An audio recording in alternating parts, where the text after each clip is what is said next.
Welcome everyone to this week in Svelte. I don't know if will you hear me twice if I do this?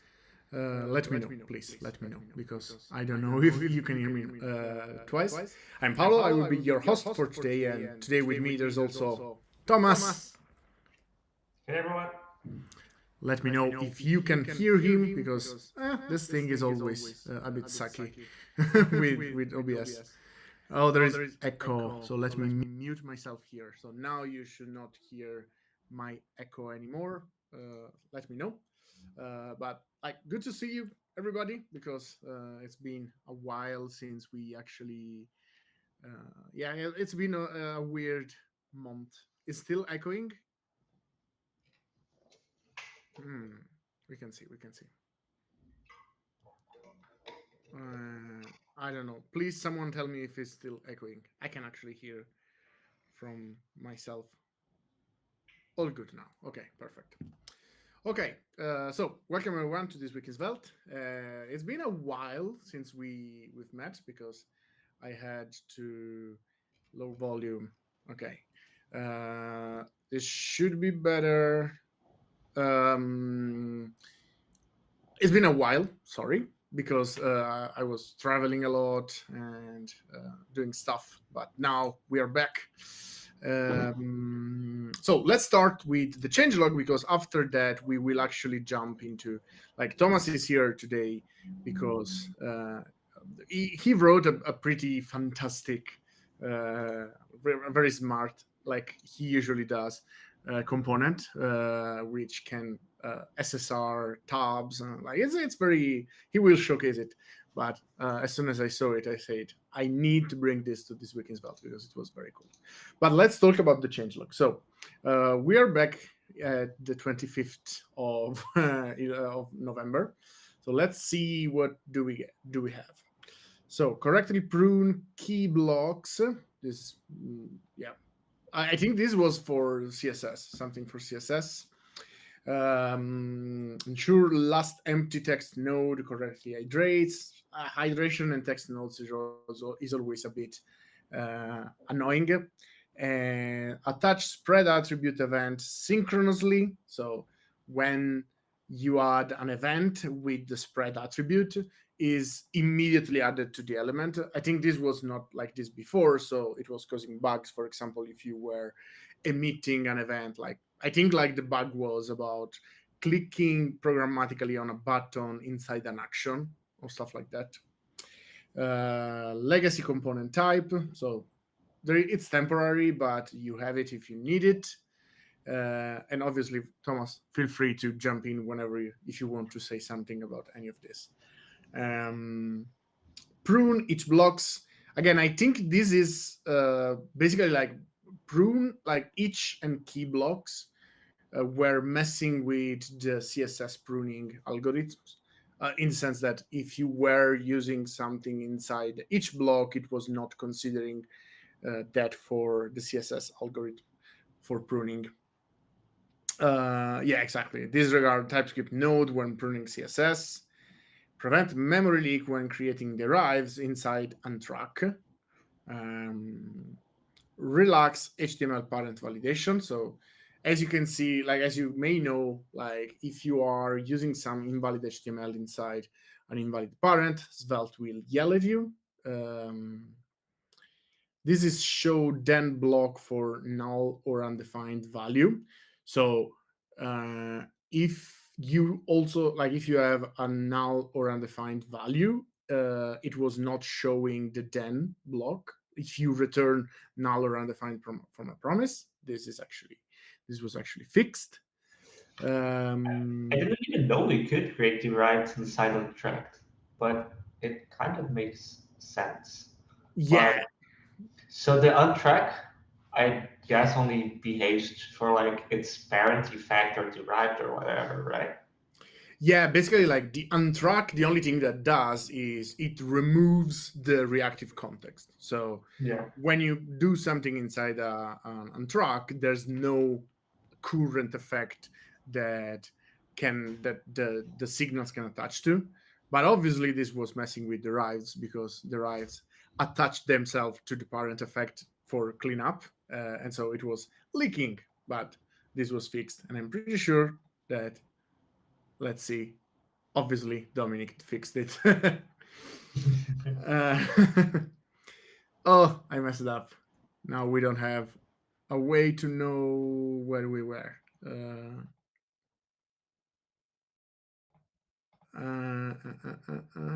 Sorry. Yeah, I think it was here. Okay, so upgrade ESM EMV for VIT6 support. So this is one big news. Like VIT6 was out during those weeks, and um, uh, is actually like quite a big change. And ESM EMV, which was a very cool package. I don't know if you ever heard of it, which basically provide all the logic for this package is inside the package JSON. It's from Ben, and it's very cool because basically it's using package exports to actually give you information about the current context. So basically, this is how Svelte or SvelteKit knows if you are in dev mode, in prod mode, if you are in the browser, or if you are on the server.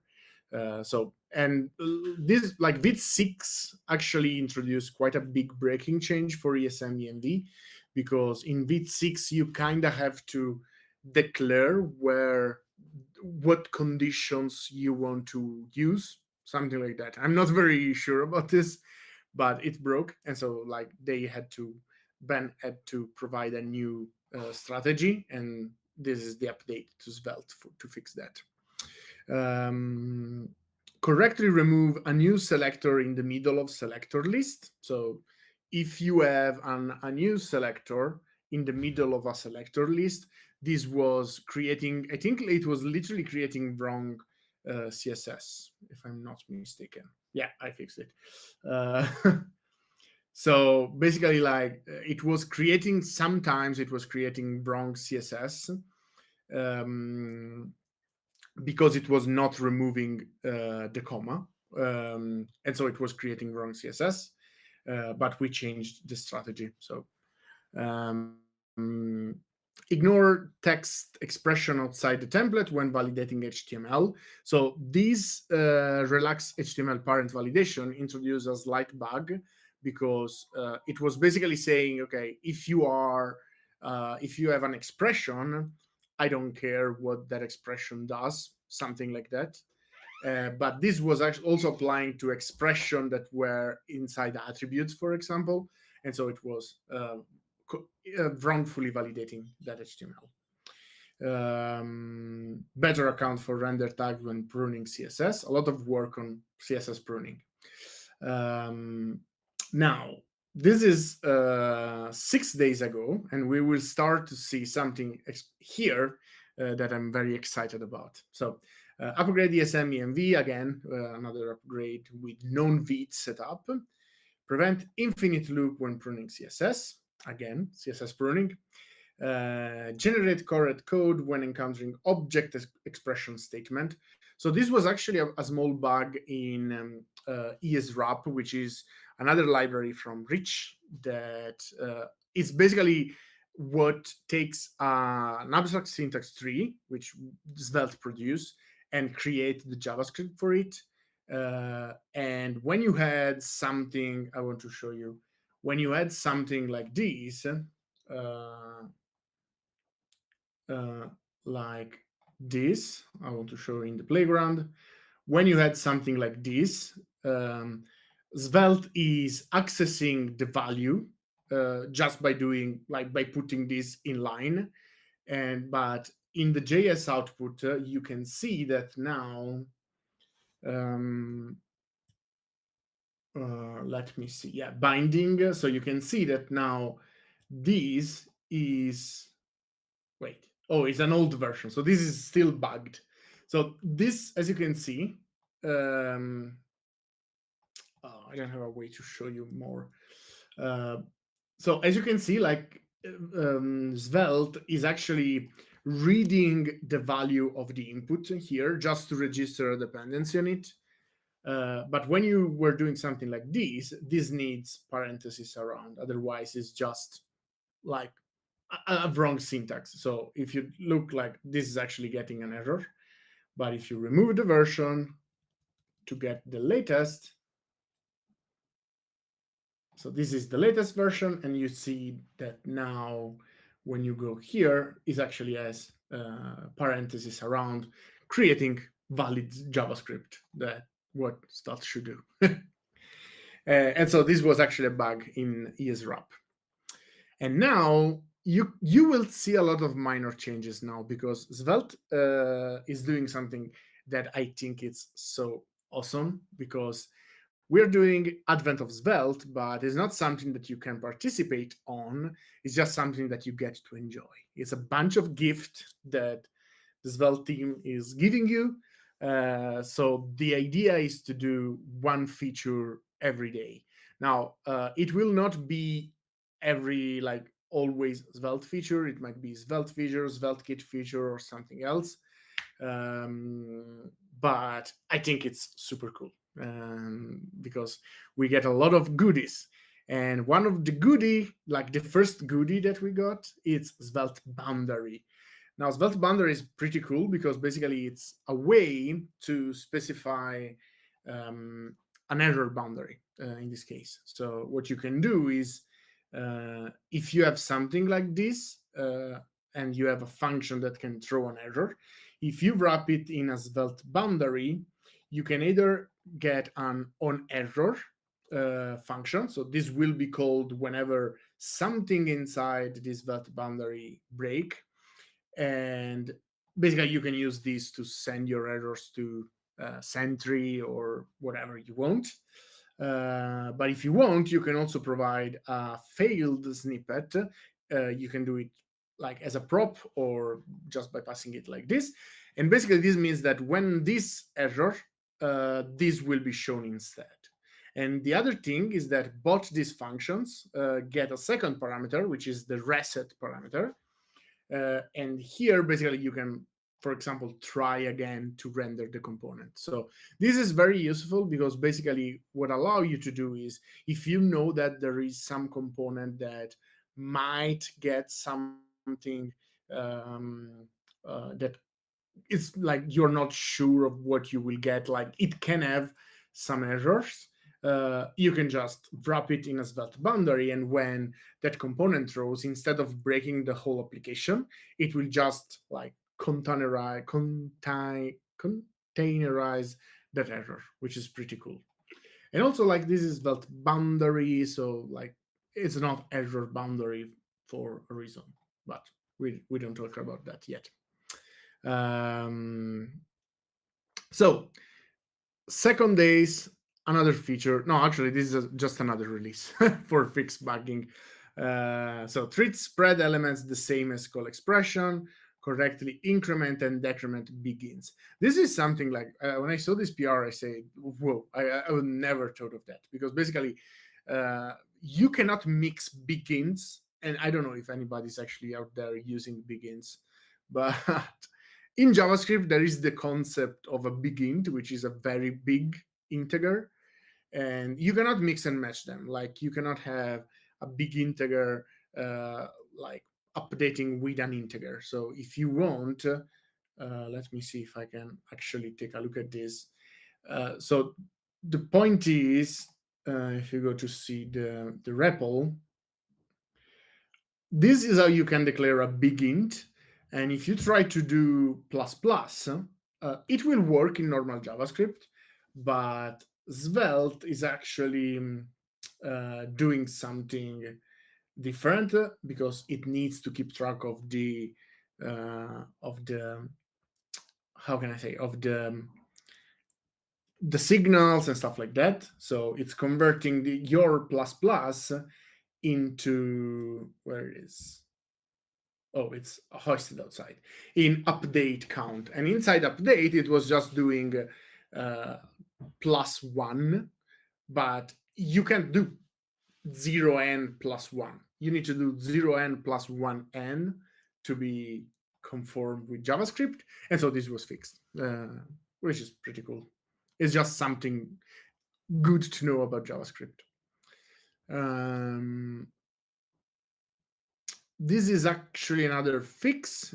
Correctly prune CSS for element inside snippets and render attributes during SSR regardless of case. So probably this was something like in SSR, if you were using a different case, it was not rendering some attribute. But now we get to the second day of Christmas, which is each without has. This is also very, very cool because basically right now what you can do is instead of let me actually open the playground dev/playground.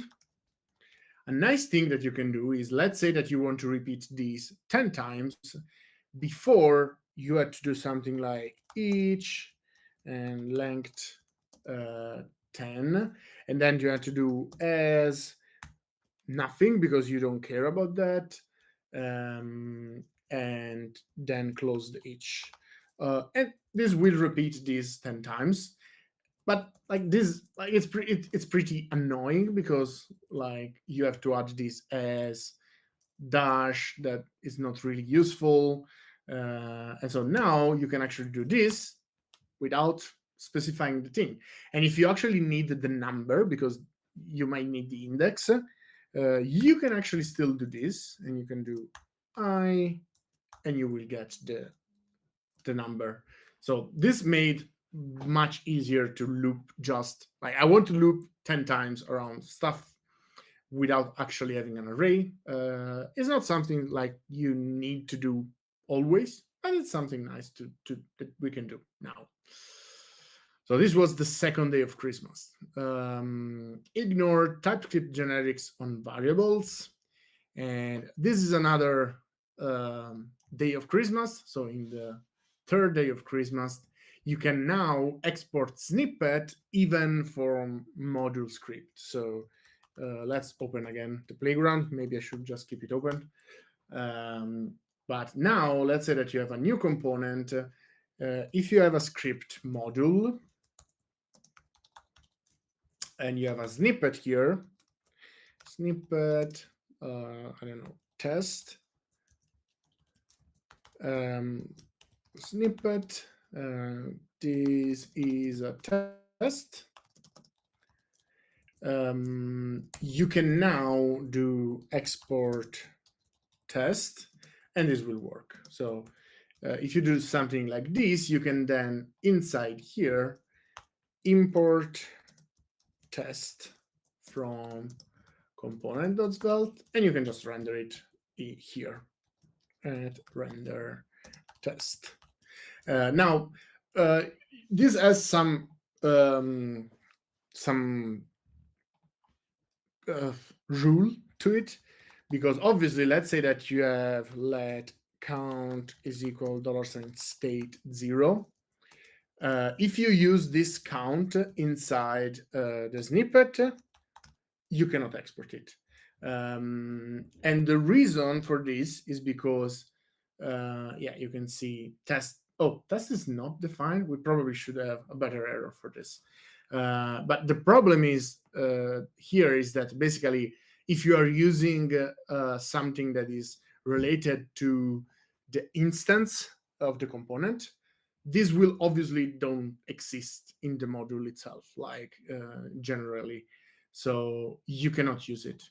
But what you can do is technically you should move this to the module, and now you can actually have it. And the nice thing is that like this, I think, is the very cool thing about Svelte runes. Like you can just move it to the module, and this will be shared by every component, but it's pretty nice. So let's say that I have a button here with showing count, and I can do on click and doing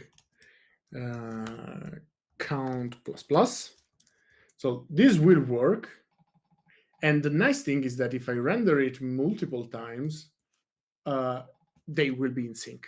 And I can even render it in different components. Let's say I do a.svelte, and I can do the same thing here. I want to import a.svelte, and yeah, let's say I want to do this. and let's do HR like this. Now, if I import a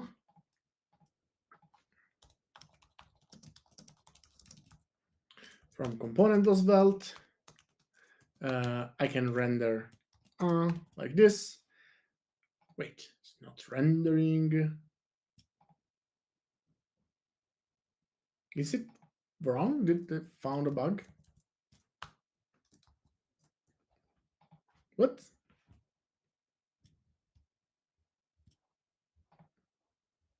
Oh, I'm rendering from component. I need to render from A. Okay. So this is A, and obviously, like the count will be like synchronized cross component, cross stuff. Like so, I think this is a pretty nice feature that we got from our Advent of Svelte. Blah blah blah blah blah. Let's see if we have any comment. No. Okay, use correct reaction when lazily creating derives inside Svelte date. So this was another problem with derived and Svelte date. Since derives inside Svelte date are created eagerly. So this means that when you actually use some method, then the derived is created. But this was creating some weird problem when you were using multiple of it's a very edge case, but it was fixed anyway. Don't try to add owners to nom state class fields. So yeah, capture infinite loop guard in error boundary. So now even if you have an infinite loop inside an effect, you will still get caught by the error boundary. Proxify value when assigning using this. So this was basically probably was not considered when assigning, so it was not proxifying. I love this PR. This is from Rich. Respect the unidirectional nature of time. I put out a post on Blue Sky about this because like sometimes even JS needs to respect the nature of time. So yeah, this was like is working on something, and it noticed that when using performance not now together with request animation frame, the two values can get out of sync, and so sometimes you are getting values in the future. So now it fixed it. Remove spreaded event handler when they become nullish. So this was something that, like, if you were spreading an event into an element, if the event handler become nullish, it was not removed, so it will still fire your event, your previous event. Better messages for invalid HTML trees. So now when if you have an invalid HTML tree, for example, something that catch a lot of people off guard is that you cannot have a tr inside a table. So if you do table and you do tr, this is actually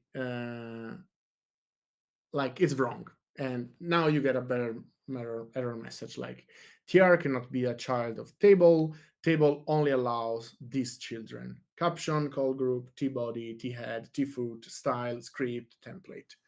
So this was pretty like this, I think, is catching a lot of people off guard because actually you cannot have a tr directly inside table, but if you try to do it, the browser will kinda inject it for you, but that is messing with Svelte migration, not migration, Svelte hydration. So this was another feature for Advent of Svelte. Now you can specify a default value or default checked for inputs, and this means that when you reset that input in a form with a reset button, it will reset to this default value, which is nice because default value and value it's very weird in the browser. So it's nice that we have this nicety. handles static form values in combination with default value.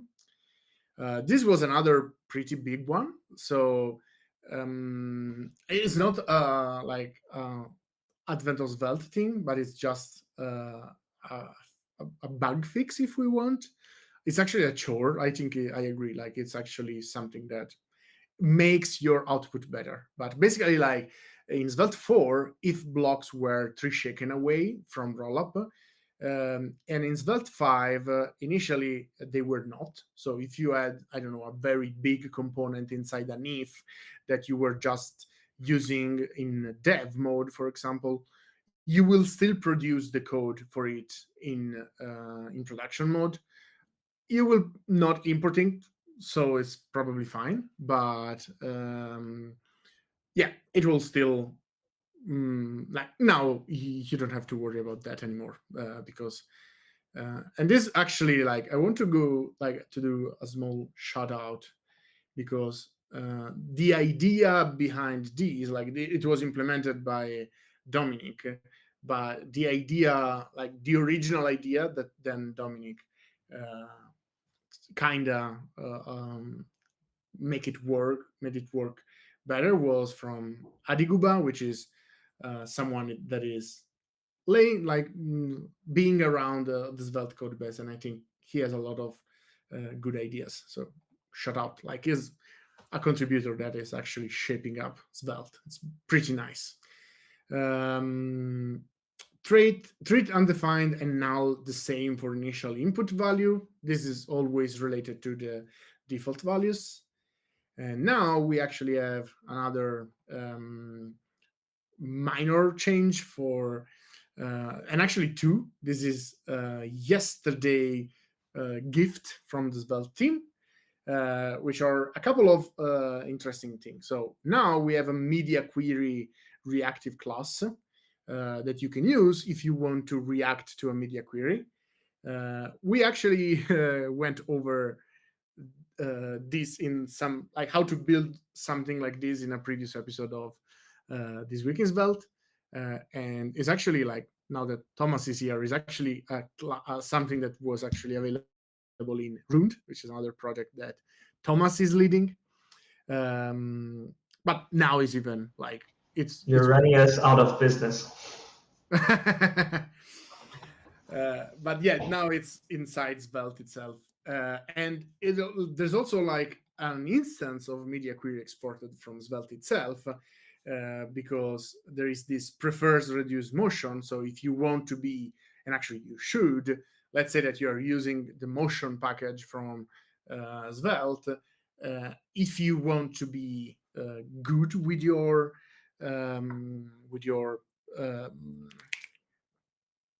I can speak. If you want to be good with your users, if they said that they prefer reduced motion, you should not be as big as like not show that many motions in your application. And now you can do it with prefers reduced motion. But we also shaped create subscriber, which is a very nice function.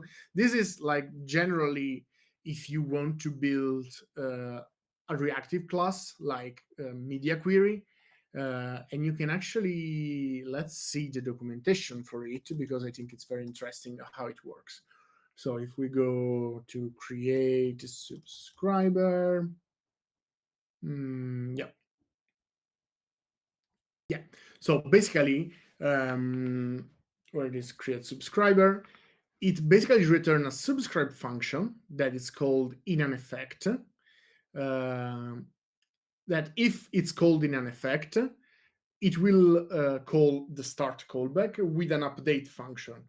And whenever update is called, the effect will run. So the idea is this is how the media query is actually implemented. So in the constructor, you can create your subscriber and you can pass a function and you will get this update function back. And basically what you can do is say, okay, whenever the media query, window match media changes, call this update function.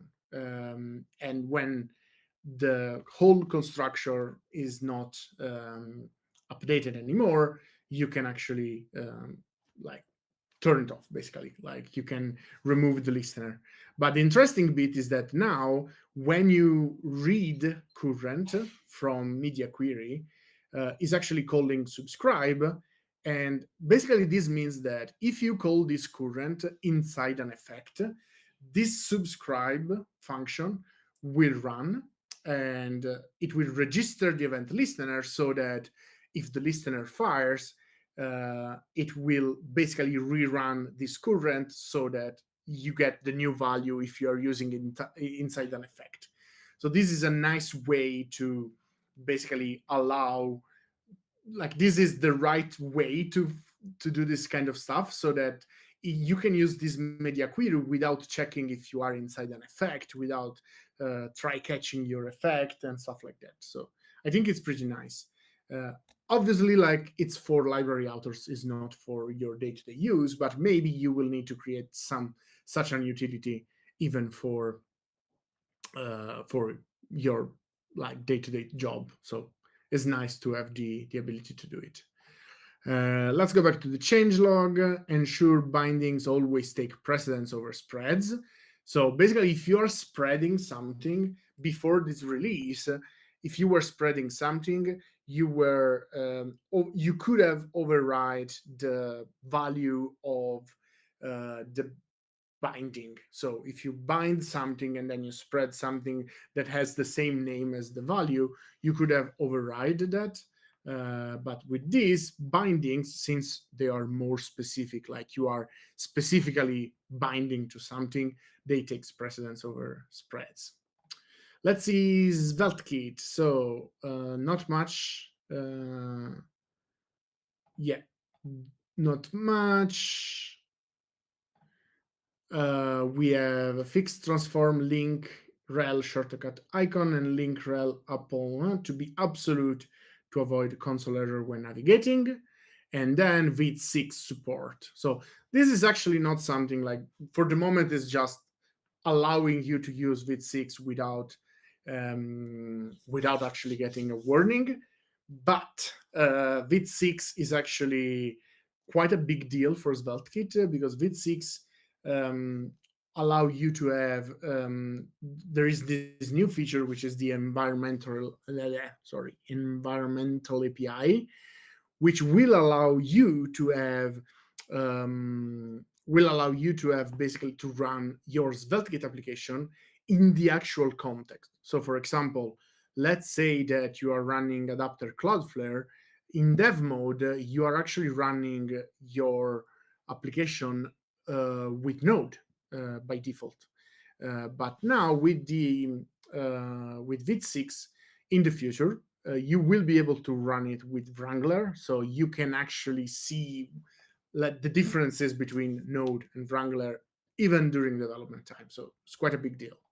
Let's take a look at some Svelte 2 TSX stuff that obviously had to update the extension. Uh, Imports without semicolon doesn't break IntelliSense. Respect git ignore in ESLint add-on.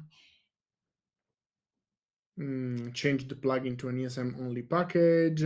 Yeah, I think like it's very painful to go over this thing, because like the releases for other is always a bit messy. So yeah, but there's some update dependency and stuff like that here.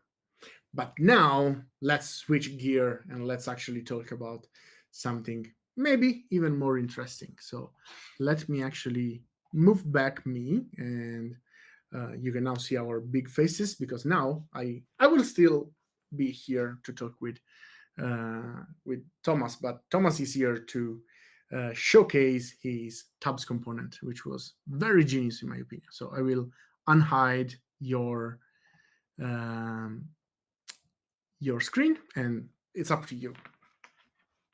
All right, cool. Actually, one thing I'm going to do, I'm going to share another part of the screen. Sorry, I wanted to use SvelteLab. Can I use Vim mode in SvelteLab? I am a Vim nerd, and I want to. Yes, you can.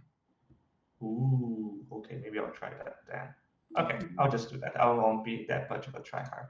You can show me how to do it later. Yeah, you can do But preferences. hello, Vim bindings. Yeah. Awesome. Awesome. Okay, cool. All right. Anyways, so yeah, what I'm going to showcase here now is how to create some cool tabs that work with SSR. And you may ask, okay, why wouldn't my tabs work with server-side rendering? Well, first off, let's take a look at what we have here. We have a really simple declarative API for this, right?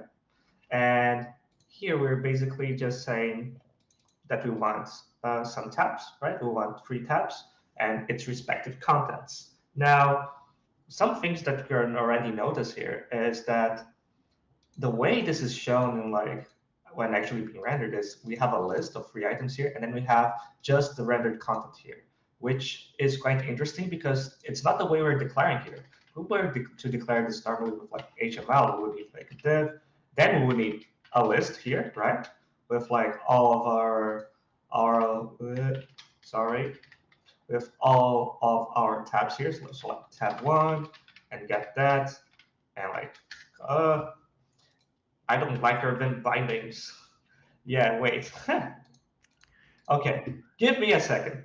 Let's Yeah. see. I do. It's just because of the ask. I'm going to create some PRs to fix urban bindings. Don't you Yeah. worry. Let's see. Let's see. Let's see. But use SvelteLab. SvelteLab is awesome. Let's see if I can change this. I'm going to be a tryhard then. Give me a second. Give me a second. Technical thoughts. Just let's see if this is going to work. Yes, it is. Cool. I think you need to share again your screen. Yeah, I am. I am. So entire screen. You can see everything that you should not. Cool. Okay. Can you see? Can you see my screen? Yes. Cool. I Okay. So think you let's go need back. to zoom way more in. Way more. Let's do that. Like this. Yes, even on your editor though. Okay, I'm prepared for that. Is that better? Even much more. Sorry, I know Oh it's wow. Okay. generally should be like if it's painful for you, zoom in a couple of more. Yeah, I think Okay. Cool. decent.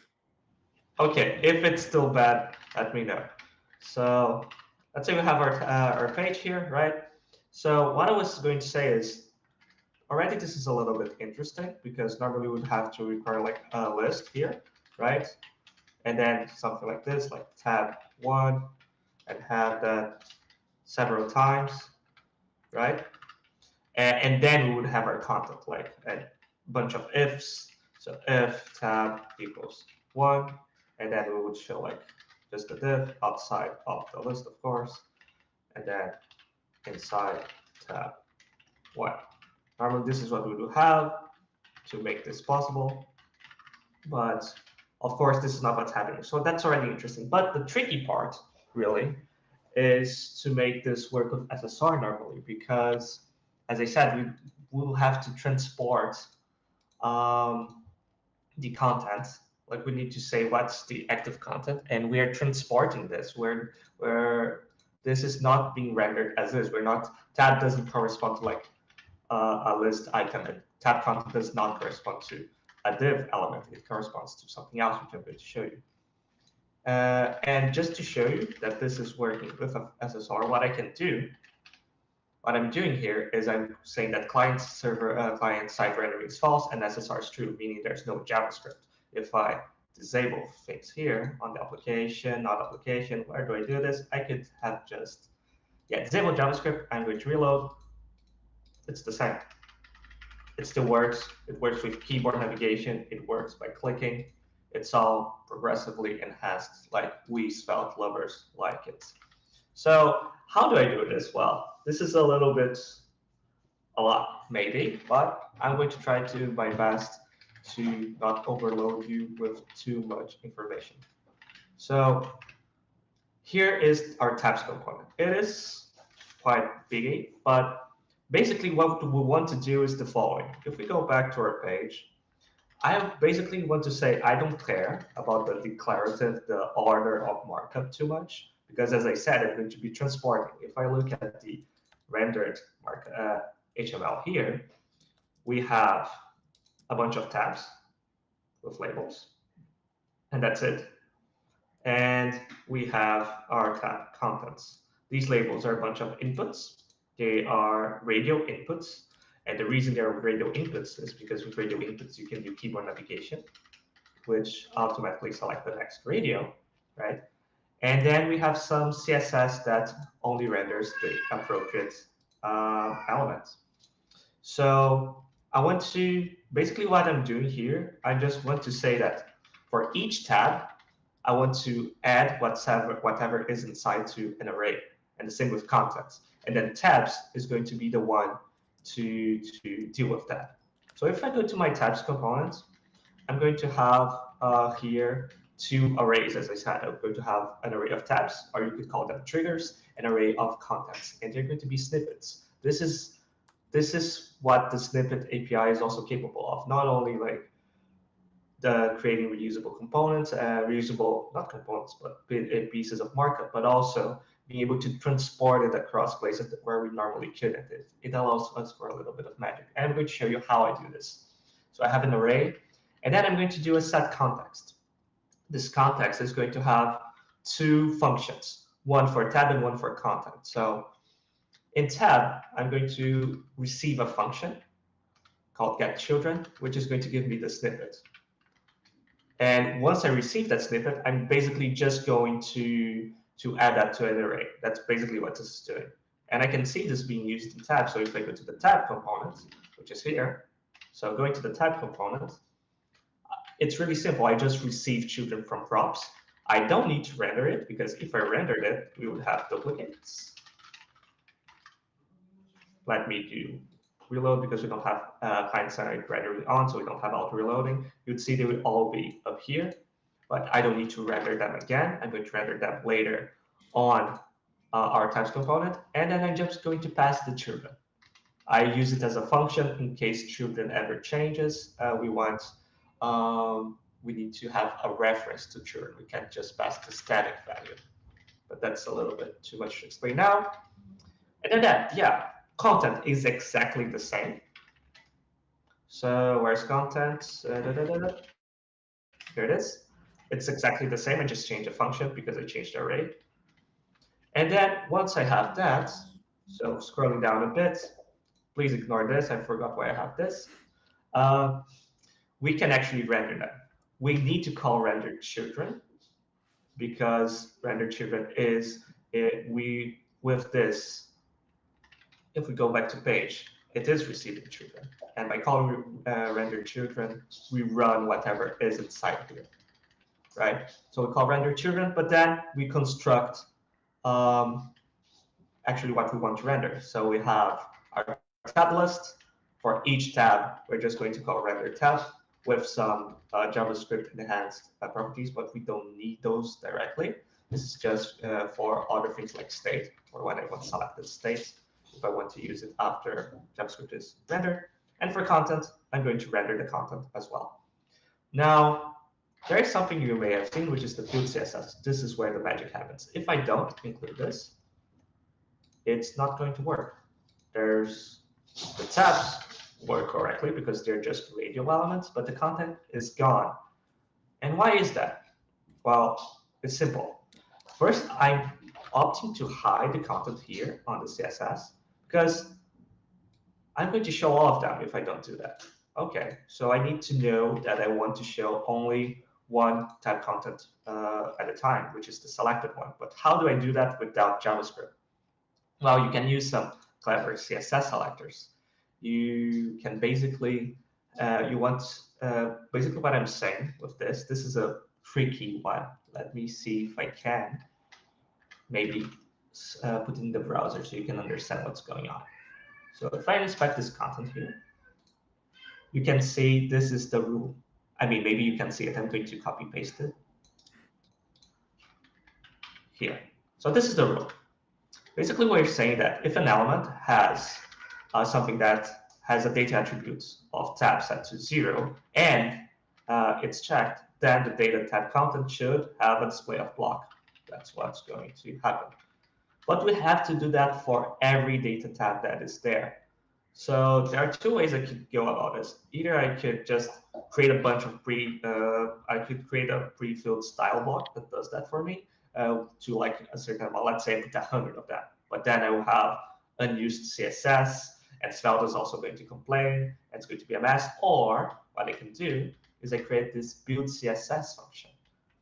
This build CSS function, where is it? Here it is. It's going to create those for us. For each tab snippet, it's going to it's going to map over it, going to get its index, which is reference to the data tab attribute, and it's going to create all of these rules for us. So we have all of that style inside. If we look here, you probably won't be able to see, but I'm going to copy this outer, I guess. And if I paste, what's being rendered here is this. Please format for me. It's not going to format for me. Neogam has its challenges. But this is what's going to be created by build CSS in the case I have 3 tabs, which is what I have here. And that's the magic. This is going to be called an SSR, so it's going to be created, and we don't need JavaScript for it. If I do enable JavaScript, not much is going to change. I can enable it, so if I do it here and on settings, oh, it's already re-enabled for some reason. Not much is going to change. The only thing now is I have access to the selected state. So if I choose to call it somewhere, maybe here, it should work. It does work. Thank God, demo gods. I was scared.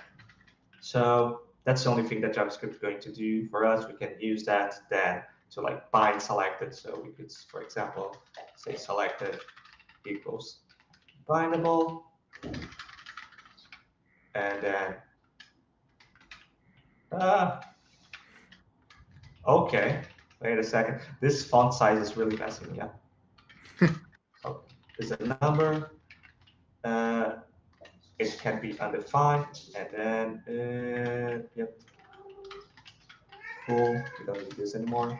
It's going to cannot assign to constant, of course. I always forget that. But,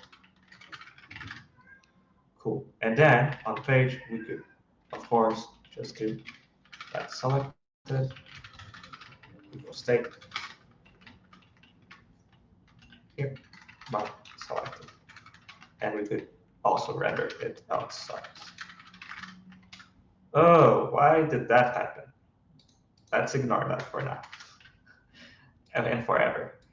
I don't know if it would work if I did this. Oh, it would.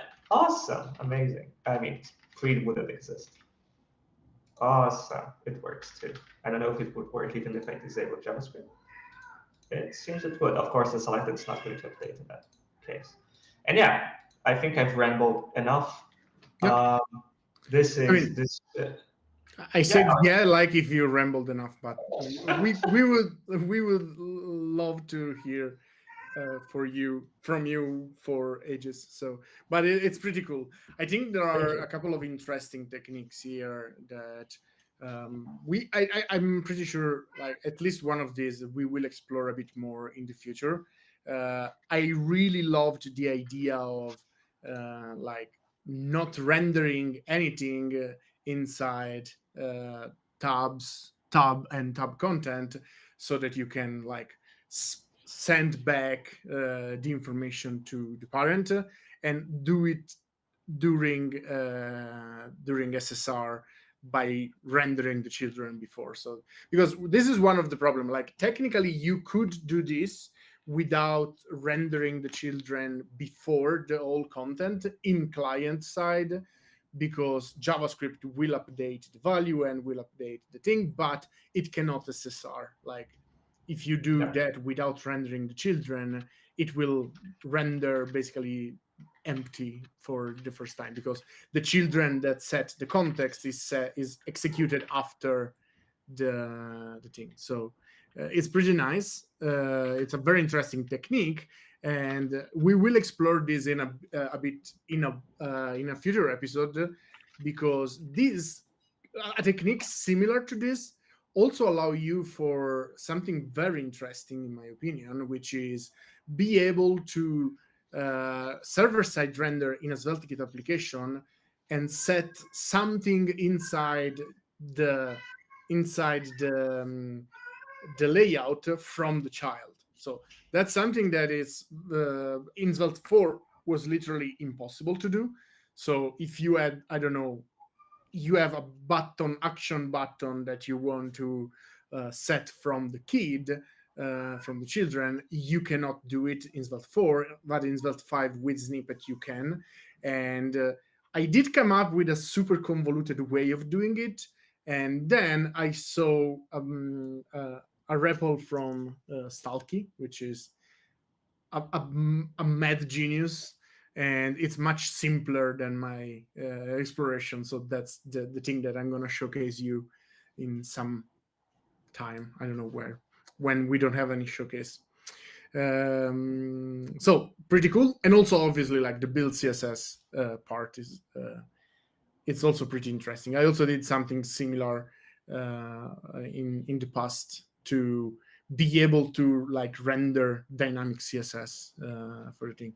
One thing that I did generally when I build CSS stuff, I tend to create an ID for the component. So I just create a random ID.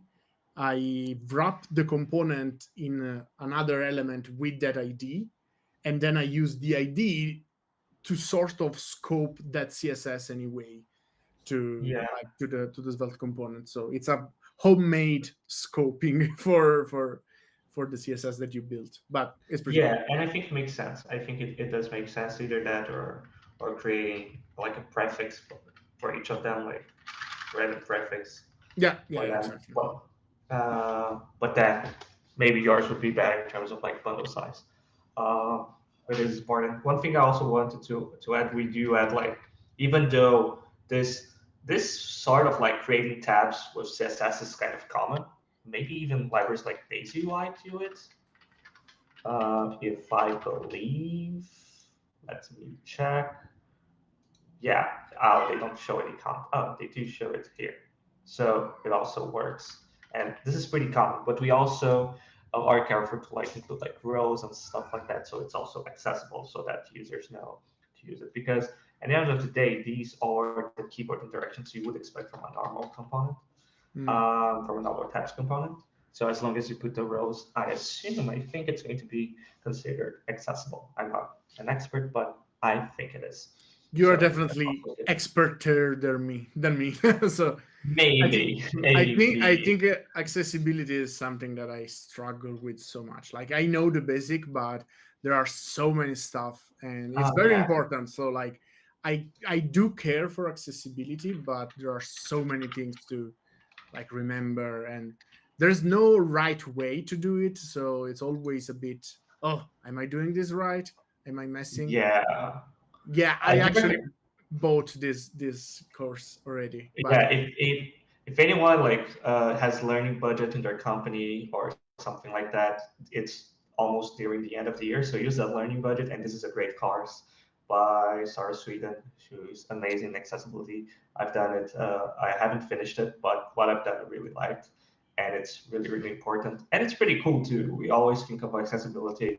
I would say a lot of people think of it like as a chore, as a checklist you need to fill, but it's actually really interesting and important, of course. I hope it's an One accessible. line I like from this course is, yeah, but I like the one thing that she quotes, which is, "We are all temporarily able." Let's say someday, oh, you broke your arm, and now you can only use one arm, or you have to use like something, your eye vision is compromised for any reason. Suddenly, now you feel the need for accessibility. So it's pretty interesting. I do recommend giving it a look. Absolutely. Okay, thank you, Thomas. And I think we actually reached the end of our journey today, and it's been an hour as usual. Times fly when it's getting fun. So thanks everybody for watching. Thanks to showing up. Again, this is kind of a weird hour for this week's Svelte, but someday we will get back to normal schedule. It's my fault. It's my fault. Yeah, man, I'm happy that you were able to join because you showcased it much better than I would do it. So thank you. I hope you learned something, and I prefer this time. I think like everybody will have a preferred time, so maybe we can even move it. I don't know. We can check. We can check. We can do a survey for this kind of stuff. Okay, guys. So thank you, everybody, and I'll see you guys next week. Bye Thank you bye. all. Thank you, Paul.